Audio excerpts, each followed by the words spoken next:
Hello friends, आप सबका अपने चैनल प्रिपेयर माइंडफुल में स्वागत है। आज हम तक्षशिला के एलुमनाई के बारे में थोड़ा सा जानकारी लेते हैं। तो देखिए, तक्षशिला के एलुमनाई क्यों इम्पोर्टेंट है।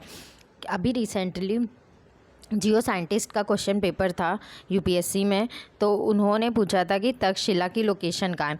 तो देखिए, तक्षशिला की लोकेशन तो हम सबको पता है कि वो पाकिस्तान में है, पर उन्होंने ये पूछा था कि पाकिस्तान के कौन से प्रोविंस में है। तो ये चीज़ थोड़ा सा उन्होंने टफ़ कर दी थी, पर अगर हम दिमाग लगाएं तो हमको पता चल जाएगा कि वो पाकिस्तान के पंजाब प्रोविंस में है। ठीक है, अगर हमें थोड़ी सी भी लोकेशन का आइडिया है तो हमें पता चल जाएगा। ठीक है, तो उनके एलुमनाई भी इम्पॉर्टेंट हो जाते हैं तक्षशिला के। क्यों? क्योंकि ये एलुमनाई बहुत ही ज़्यादा फेमस है। हमने सबने इनके नाम सुने होंगे, इनसे रिलेटेड कोई ना कोई कुछ ना कुछ चीज़ पढ़ी होगी। ठीक है, तो इस वजह से ये एलुमनाई इम्पॉर्टेंट हो जाते हैं। तो पहले एलुमनाई है पाणिनि। तो देखिए, पाणिनि क्यों इम्पॉर्टेंट है। इन्होंने अष्टाध्यायी लिखी है। ठीक है, तो अष्टाध्यायी क्या है? ये संस्कृत ट्रीटीज़ ऑन ग्रामर है, जो कि 6th और 5th सेंचुरी BCE में लिखी गई थी। ठीक है, तो ये चीज़ हमें इम्पॉर्टेंट है, ये चीज़ हमें ध्यान में रखना है कि पाणिनि जो है अष्टाध्यायी लिखी थी।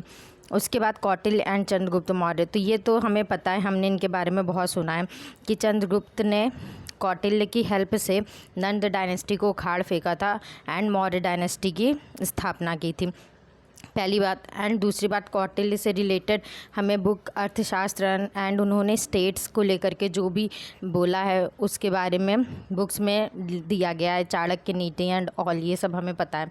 ठीक है, अब चरक। देखिए, चरक क्यों इंपॉर्टेंट हो जाते हैं? क्योंकि इन्हें फादर ऑफ आयुर्वेदा कहा जाता है। तो हम फादर ऑफ आयुर्वेदा चरक को कहते हैं, तो हम इससे कंफ्यूज नहीं करेंगे पतंजलि से, क्योंकि पतंजलि जो भी रिलेटेड है वो योग की फ़िलॉसफी से रिलेटेड है। एंड मैंने ये चीज़ डिस्कस की है अपनी 6 रिलीजियस हिंदू फ़िलॉसफी को लेकर के एक वीडियो है। इस पर मैंने ये चीज़ डिस्कस की कि उनके फाउंडर कौन से और उनको याद करने की एक ट्रिक भी डिस्कस की, तो आप देख सकते हैं, मेरे चैनल पर है ये ट्रिक। फिर अब सुश्रुत। देखिए, सुश्रुत क्यों इंपॉर्टेंट हो जाते हैं? क्योंकि ये फर्स्ट सर्जन है।